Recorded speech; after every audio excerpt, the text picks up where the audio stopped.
సభకు నమస్కారం. సర్పంచ్ గారికి, ఉప సర్పంచ్ గారికి, ఇక్కడ విచ్చేసిన అందరికీ కూడా వెరీ గుడ్ మార్నింగ్. ఎలా ఉన్నారు అందరూ? బాగున్నారా? ఇంకెలా ఉన్నారు? ప్రాబ్లం అది ఊబకాయం ఏదైతే ఉంది, ఒబెసిటీ, ఆ ప్రాబ్లమ్స్ ఉంటాయి. సో ఐడియల్ వెయిట్ మనకి ఇంపార్టెంట్. హెల్త్ అన్నది ఉట్టి ఒక హైట్ మీద కానీ వెయిట్ మీద కానీ కాదు, మన మానసికంగా ఎట్లున్నామో అది కూడా హెల్త్. దాని తర్వాత మనం స్పిరిచువాలిటీ, అది కూడా హెల్త్. సో డిఫరెంట్ డొమైన్స్ నుంచి మనకి హెల్తీ అన్నది ఒక ఇండివిజువల్. అంత మంచిగా ఉంది, ఆలోచన మంచిగా లేకుంటే అది హెల్తీనా కాదు కదా. ఇప్పుడు అంతా బాగానే ఉంటుంది, హైట్ మంచిగా ఉంది, వెయిట్ మంచిగా ఉంది, కానీ వాళ్ళ ఆలోచన కరెక్ట్గా లేదు, అది కూడా హెల్త్ కాదు కదా. వాళ్ళు అట్లనే దేవుడి మీద నమ్మరు, అది కూడా హెల్త్ కాదు. సో హెల్తీ అన్నది మీ డిఫరెంట్ డొమైన్స్ నుంచి కలిగి ఉన్నది. ఫస్ట్ 1000 days ఆఫ్ లైఫ్ చాలా హెల్త్ గురించి. చిన్న పిల్లలకు ఫస్ట్ 1000 days, ఫస్ట్ 1000 రోజులు ఏవైతే ఉంటాయో చాలా ఇంపార్టెంట్. వాళ్ళు పెద్దవాళ్ళు ఎలా అవుతారు, వాళ్ళ ఫ్యూచర్ హెల్త్ అంతా కూడా ఈ 1000 days మీదే ఉంటుంది. ఆ 1000 days ఏవేవి అంటే ప్రెగ్నెన్సీ ఒక 9 months, కడుపులో ఉన్న 9 నెలలు ప్లస్ సెకండ్ బర్త్డే వరకు. అవి ఎన్ని రోజులు అవుతాయి? నార్మల్గా కన్సీవ్ అవ్వడం అన్నది చాలా పెద్ద అదృష్టం అంటే ప్రెసెంట్ జనరేషన్. ఓకే, సో దానికే మనం చాలా గ్రేట్ఫుల్గా ఉండాలి. Thank you. పొద్దున్న ఇవ్వగానే ఒక 10 విషయాలకి ర్యాండమ్ థింగ్స్కి దేవుడి థింగ్స్ కాకపోయినా గ్రాండ్ పేరెంట్స్ జనరేషన్ వాళ్ళకి ఎంతమంది పిల్లలు ఉండేవాళ్ళు? వాళ్ళు ఎంతమంది? 4, 6, 8, 8 నుంచి ఎంతకు వచ్చేసింది ఇప్పుడు ఆ నంబర్? 10 ప్రెగ్నెన్సీస్, 12 ప్రెగ్నెన్సీస్ కూడా ఎట్లా అయ్యాయి? ఇప్పుడు ఎక్కడ మీరు కరీంనగర్ మొత్తంలో చూస్తుంటే ఇన్ఫర్టిలిటీ సెంటర్స్ కనిపిస్తున్నాయా? చాలా మంది అక్కడే క్యూస్ కడుతున్నారు కదా. ఎందుకు ప్రాబ్లం ఎక్కడ అయ్యిండొచ్చు అంటారు? ఫుడ్. ఓకే, టైంకి పెళ్ళిళ్ళు చేసుకుంటున్నారో లేదో తెలియదు. పిల్లలకి ఏజ్ ఉంటుంది, ఏ ఏజ్లో అయితే 21 years to 35 years ఇది most ideal age for conception. ఆ ఏజ్ దాటిన తర్వాత ప్రాబ్లమ్స్ ఎక్కువ ఉంటాయి. అండ్ ఈ ఏజ్ దాకా రావడానికి ఐడియల్ రిప్రొడక్టివ్ ఏజ్ దాకా రావడానికి కూడా హెల్త్ వాళ్ళు ప్రీవియస్గా ఇప్పుడు చిన్నగా ఉన్నప్పుడు అంతా కూడా హెల్త్ ఎట్లుంటుందో అది డైరెక్ట్గా మనము 21 yearsకి కాగానే ప్రెగ్నెన్సీ అన్నది కాదు. ప్రిపరేషన్, బాడీ ప్రిపేర్ అవుతూ ఉంటుంది కదా. ఓకే, బాడీ ప్రిపేర్ అవుతూ ఉంటుంది. వాళ్ళ పీరియడ్స్ కరెక్ట్ టైంకి వచ్చాయా లేదా, అది కూడా చాలా ఇంపార్టెంట్. పెద్ద మనిషి ఏజ్కి అయ్యారు, ఇప్పుడు అది కూడా చాలా ఎర్లీగా వచ్చేస్తుంది. ఒకప్పుడు 12-13 yearsకి అయ్యేది, ఇప్పుడు 9-10 years కల్లా పిల్లలు పెద్ద మనుషులు అవుతున్నారు. సో దానివల్ల ప్రాబ్లం ఏమవుతుంది, వాళ్ళ హైట్ ఎఫెక్ట్ అవుతుంది. సో ఇవన్నీ కూడా దే విల్ కాంట్రిబ్యూట్. అవన్నీ కూడా ఫ్యాక్టర్స్ చాలా ఇంపార్టెంట్. మనం హెల్త్ అన్నది చాలా జాగ్రత్తగా చూసుకోవాలి. దానికి కావాల్సింది ఏంటి? ఆరోగ్యం, లైక్ ఆహారం చాలా ఇంపార్టెంట్. ఇక్కడ మీరు వెళ్ళేటప్పుడు కూడా ఫ్రూట్స్, మిల్లెట్స్ ఇట్లాంటివి ఇస్తున్నారు. సో ఆ ఆహారం ఎలాంటివి తీసుకోవాలి? ప్రెగ్నెంట్ అవ్వాలనుకున్న వాళ్ళు ప్లస్ ప్రెగ్నెన్సీలో ఉన్నవాళ్ళు. మల్టీవిటమిన్స్ అన్నవి చాలా ఇంపార్టెంట్. దాంట్లో ఫోలిక్ యాసిడ్ అన్నది ఎందుకంటే న్యూరల్ ట్యూబ్ డిఫెక్ట్స్ అని ఉంటాయి, మన బ్రెయిన్కి సంబంధించిన ఎదుగుదల నార్మల్గా ఉండడానికి ఫోలిక్ యాసిడ్ ఇంపార్టెంట్. అది ప్రెగ్నెన్సీ ప్లాన్ చేసుకునే ప్రతి ఒక్కళ్ళు కూడా డాక్టర్ని అడిగి ఆ టాబ్లెట్ వేసుకోవడం స్టార్ట్ చేయొచ్చు. మీ ప్రెగ్నెన్సీలో కూడా ఫస్ట్ 3 months కనుక మీరు హాస్పిటల్కి వెళ్ళింటే మీకు ఆ ఫోలిక్ యాసిడ్ అనే టాబ్లెట్ ఇచ్చే ఉంటారు. అది చాలా ఇంపార్టెంట్, అది మిస్ చేయకూడదు. దాని తర్వాత ఐరన్ ప్రెగ్నెన్సీ కన్నా ముందు ఏదైతే ఉందో ఒకసారి హిమోగ్లోబిన్ ప్రతి ఒక్క కపుల్, ఇప్పుడు మీరు పిల్లల బర్త్డేస్ ఎంతమంది సెలబ్రేట్ చేశారు? ఆల్మోస్ట్ 1 year వరకు ఉన్న వాళ్ళందరూ సెలబ్రేట్ చేస్తుంటారు. దానికి ఎంతో కొంచెం ప్లానింగ్ చేస్తుంటారు కదా. ఎట్లాంటి ప్లాన్స్ చేస్తారు? ఎవరెవరిని పిలవాలి, ఏ డ్రెస్ కొనాలి, ఎక్కడ కేక్ ఆర్డర్ ఇవ్వాలి, ఇవన్నీ ప్లాన్ చేసుకుంటారా? ఎంతమంది ప్లాన్ చేసుకొని పిల్లల్ని అన్నారు? ఇక్కడ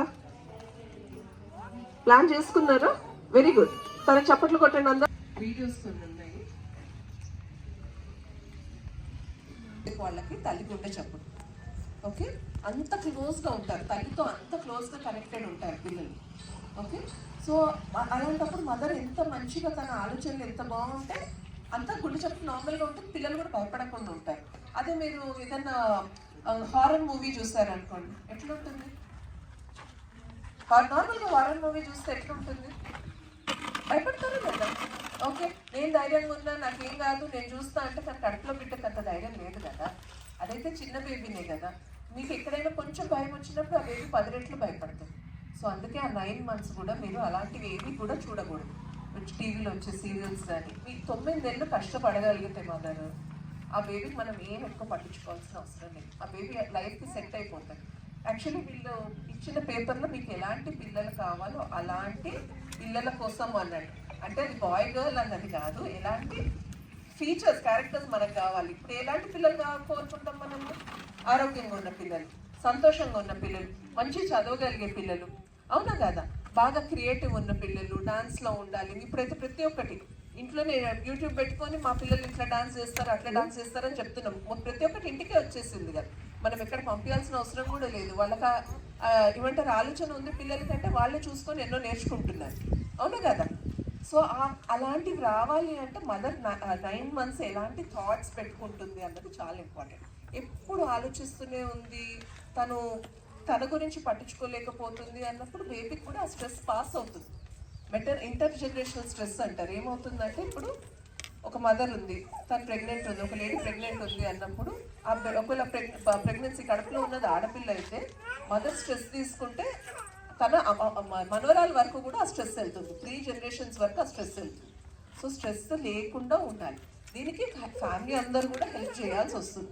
స్ట్రెస్ ఇవ్వకుండా తను తింటుందా లేదా ప్రతి ఒక్కళ్ళ రెస్పాన్సిబిలిటీ. ఫ్యామిలీ అంతా కూడా కోఆపరేట్ చేస్తూ ఉంటే తనకు స్ట్రెస్ లెవెల్స్ డిఫరెంట్గా తగ్గుతాయి. తన టైంకి తినిందా లేదా అన్నది ఫ్యామిలీ యొక్క రెస్పాన్సిబిలిటీ, హస్బెండ్ రెస్పాన్సిబిలిటీ, అత్తమామల రెస్పాన్సిబిలిటీ, వాళ్ళ మదర్ దగ్గరికి వెళ్తే వాళ్ళ రెస్పాన్సిబిలిటీ. ప్రతి ఒక్కళ్ళు కూడా చూసుకోవాలి ఏం తింటుంది, తను ఎలా తింటుంది, ఇక టైంకి తింటుందా లేదా. ఉట్టి అన్నం కారంతో ఏమి రాదు. కూరగాయలు ప్రతి మీల్లో కూరగాయలు ఉండాలి. బ్రేక్ఫాస్ట్ దగ్గర, లంచ్ దగ్గర, డిన్నర్ దగ్గర.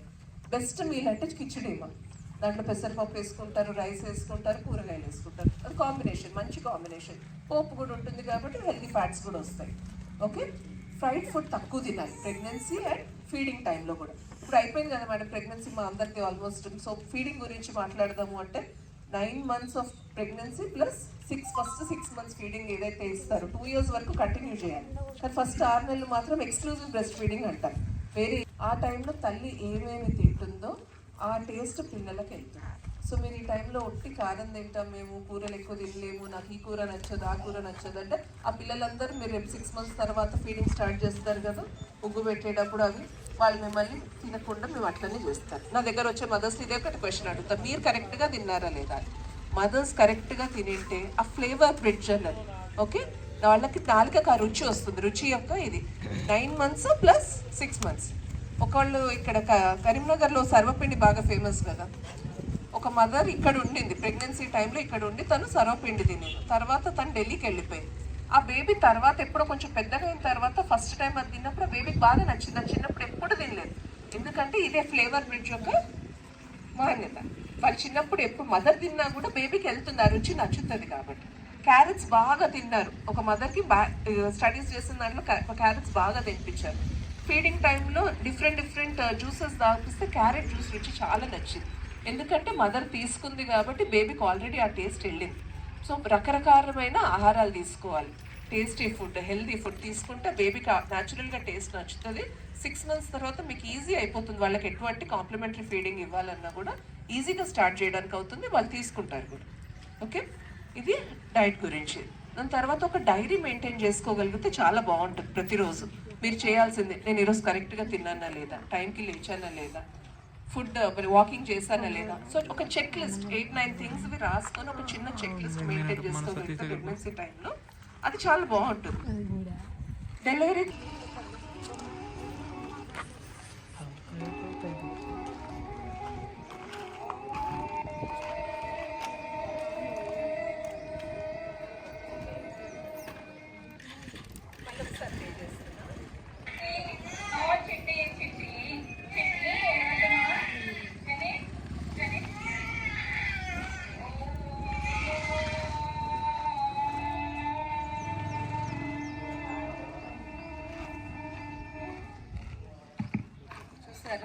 అంటే మదర్ మొత్తం కూడా ఎందుకు ఇట్లా అయింది అంటే మదర్ ప్రెగ్నెన్సీలో మొత్తం కూడా ఓం చప్పుడు అన్నది బేబీకి వినిపించింది.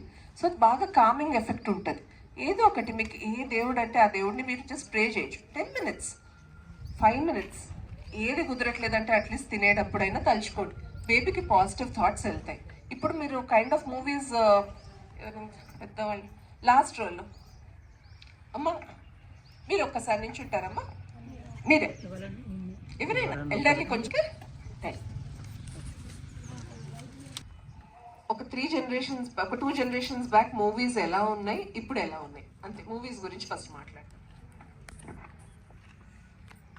3 జనరేషన్ల క్రితము కుటుంబాన్ని ప్రాధాన్యత చేస్తూ అందులో ఉన్న బంధాల గురించి, ఆ విలువలు, కుటుంబ విలువలు కాపాడుతూ అలా ఉండేది. రాను రానుగా ఇప్పుడున్నటువంటి పరిస్థితి ఏంటయ్యా అంటే హింస, ఎక్కడ చూసినా హింస. అలాంటి ఫైటింగ్స్ కావాలనుకుంటున్నారు పిల్లలు కూడా, అవే చూస్తున్నారు. స్త్రీ పట్ల అరాచకం, హింస ఇలా కూడా చేయొచ్చు అని చూపిస్తున్నారు రౌడీల ద్వారా. మరి అలాంటి హింసాత్మకమైనటువంటి సినిమాలు చూడటం మూలంగా ఎంత నష్టమో అంటే మామూలు నష్టం కాదు. బేసికలీ నేను మెడిటేషన్ చెప్పడానికి వచ్చాను ఇక్కడ. సో నేను చెప్తాను మరి కాసేపట్లో. ముందు మేడంని కానివ్వు. Thank you madam. Thank you. కూర్చోండి మేడం. Thank you. సో చాలా కరెక్ట్ పాయింట్ చెప్పారు. సో అంటే ఒక ఫ్యామిలీ బేస్డ్ మూవీ ఎప్పుడైతే ఒక 3 జనరేషన్ నుంచి ఇప్పుడు బాగా హింస కైండ్. ఇప్పుడు యానిమల్ మూవీ చూసారా? యానిమల్ అని ఒకటి వచ్చింది. లేదు పుష్ప చూసారా? పుష్ప చూసారా లేదా? చూసారా? ఓకే. ఇంకేది చూసారు? ఒకప్పుడు చిరంజీవి మూవీస్ చూస్తుంటారా? చూసారా లేదా? సినిమాల గురించి మాట్లాడినప్పుడైనా ఊహు అనాలి కదా. పవన్ కళ్యాణ్ అంట, కొన్ని ఏదో ఒకటి. అత్తారింటికి దారేది, దాంట్లో ఫైటింగ్ ఉంది కొంచెం వరకు, దాంట్లో కూడా ఉంది. కానీ ఇప్పుడున్న పుష్పాలు ఎట్లుంది? బాగా కదా, బాగా. సో అట్లాంటి కైండ్ ఆఫ్ మూవీ. ఇప్పుడు అట్లా పుష్ప వచ్చింది, హిట్ అయింది. పుష్ప హిట్ అయిన తర్వాత ఏం చేస్తారు? నెక్స్ట్ మూవీ ఇంకెట్లుండాలి, ఇంకా నేను బాగా వైలెన్స్ చూపించాలి అన్నట్టు. ఓకే. సో ప్రతి ఒక్క మూవీ ఇంకా వైలెన్స్ పెంచుతూనే వెళ్తున్నారు. ఎందుకంటే వాళ్ళు ఒకటి చూపించారు. ఆలోచన తీర మారిపోతుంది. ఒకప్పుడు ఎవరైనా ఇంటికి వస్తే భోజనం టైంకి మీరు భోజనం చేయండి మాతో అని ఇన్వైట్ చేసుకునేవాళ్ళు. ఇప్పుడు నా వరకు కూడా నేను వండుకోలేను, స్విగ్గీ జొమాటోలో ఆర్డర్ పెట్టుకుంటా అన్నట్టు పరిస్థితి. గన్స్ నుంచి కూడా కరెక్ట్. మనం గిఫ్ట్ ఎలాంటి గిఫ్ట్స్ ఇవ్వాలో దానికి కూడా సైన్స్ ఉంది. నార్మల్గా పిల్లలకి ఎలాంటి బొమ్మలు ఇస్తాం, గన్స్ ఇస్తే అవే ఆలోచనలు వస్తాయి. అవి యాక్చువల్లీ లైక్ వెపన్స్ టైప్లో వెళ్ళిపోతుంది, నెగిటివ్ థాట్స్. సో అలాంటి టాయ్స్ ఇవ్వకూడదు పిల్లలకి. ఎలాంటివి కొనిచ్చాలో అది కూడా చాలా ఇంపార్టెంట్. ఓకే. ఇట్లాంటి టాయ్స్ ఇంట్రొడ్యూస్ చేస్తాం, అది కూడా చాలా ఇంపార్టెంట్. మీకేమైనా డౌట్స్ ఉన్నాయమ్మా? సో ఒక చెక్ లిస్ట్ మీరు ప్రిపేర్ చేసుకోవచ్చు. ఇప్పుడు మీ బేబీకి 6 months వరకు ఎవరెవరైతే పిల్లలు ఉన్నారో వాళ్ళకి ఖచ్చితంగా తల్లిపాలే దాపించాలి. 2 years 6 months దాటిన తర్వాత 2 ఏళ్ల వరకు తల్లిపాలతో పాటు మిగతా ఆహారం స్టార్ట్ చేసుకోవచ్చు. కాంప్లిమెంటరీ ఫీడింగ్ ఏదైతే అంటామో అది స్టార్ట్ చేసుకోవచ్చు. 1 year తర్వాత నుంచి మీరు ఇంట్లో ఏమేమి వండుకుంటున్నారో ఆ బేబీ అన్నీ తినగలగాలి. Okay. Thank you so much. Thank you. ప్రెగ్నెన్సీలో తినద్దు అంటే అదంతా అపోహ. తినొచ్చు, పిల్లలకు కూడా పెట్టండి. 6 months దాటిన పిల్లలకు కూడా తినిపించుకోవచ్చు. నేను ముఖ్యంగా చెప్పాలనుకున్నది ఈ కొర్రల గురించి. ఎంతమంది తిన్నారు కొర్రలు ఇప్పటి వరకు? విన్నారా? కొర్రల గురించి విన్నారా? విన్నారు కానీ తినలేదు ఎప్పుడు. తిన్నారా? టేస్ట్ నచ్చిందమ్మా? టేస్ట్ ఏం ఉండదు. టేస్ట్ మనం వండిన విధానం బట్టి ఉంటుంది. టేస్ట్ ఉంటుంది దీనికి. బియ్యం ఉంటుంది, అన్నం అట్లనే ఉంటే అన్నం తింటే టేస్ట్ ఉంటుందా? ఉండదు. సో దీనికి కూడా మనం వండుకున్న దాన్ని బట్టి ఉంటుంది. ఇది చాలా మంచిది, చాలా ఆరోగ్యం. మనం రైస్ కన్నా కూడా ఒకప్పుడు మేము తినేవాళ్ళు, దాంతో బలం బాగుండేది. ఏం చేసుకోవచ్చు అంటే మీరు దీన్ని నానబెట్టండి కొంచెం సేపు, ఒక 2-3 hours అయినా నానబెట్టండి. నానబెట్టిన తర్వాత పెసరపప్పు కలుపుకొని దాంట్లోనే కొన్ని ముక్కలు కిచిడి చేసుకుంటారు కదా, అన్నంతో బియ్యంతో కిచిడి చేసుకున్నట్టు చేసుకోండి. కావాల్సిన మసాలాలు ఏం వేసుకుంటారో వేసుకోండి, చాలా టేస్టీగా ఉంటుంది. ఓకేనా? లేదు ఏదైనా స్వీట్ చేసుకోవాలనుకుంటే చక్కెర పొంగల్ లాగా మళ్ళీ అదే పెసరపప్పు వేసుకొని కొంచెం బెల్లం వేసుకొని చక్కెర పొంగల్ లాగా కూడా చేసుకోవచ్చు. స్వీట్ ఇష్టపడే వాళ్ళు అంటే దోశ ఇడ్లీ లాగా కూడా వాడుకోవచ్చు. బియ్యం మొదలు ఇది వేసుకోండి. 1 glass మినప్పప్పుకి 2 glasses వేసుకొని నానబెట్టుకొని రుబ్బేసి దోశ ఇడ్లీ లాగా కూడా వాడుకోవచ్చు. ఏ విధంగా తినండి, ఇంకా చాలా మంచిది, చాలా హెల్దీ. ఓకేనా?